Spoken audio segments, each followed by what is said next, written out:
Hey y'all, this is Father Jim Haney from St. Paul's in the Plains Episcopal Church. Have a few thoughts for you today.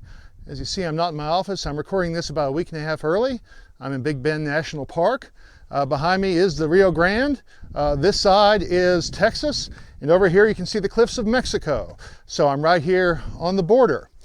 If you look behind me, you might notice that there's kind of a ribbon of green that surrounds the Rio Grande. And once you get past the river, it turns into very scrubby desert real quick. In fact, I'm sitting here with some cacti in the background, prickly pears. It's pretty scrubby right up here, just a few dozen yards up from the river. In Israel, the scenery looks very much the same. One of the things I love about West Texas is it looks very much like the Holy Land. And we forget how important water is for our life. I used to go up in summers. My grandparents had a cabin in northern Ontario, lots of woods, highly forested area, lots of water, but you couldn't always see the water because the trees got in the way.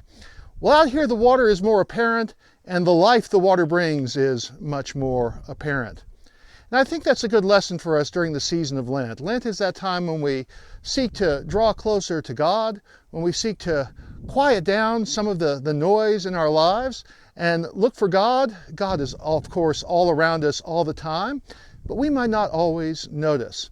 But like a river in the desert, sometimes we can find God's presence in ways that are unexpected, in ways that are life-giving, that we might not always be able to find in the midst of business as usual in our lives.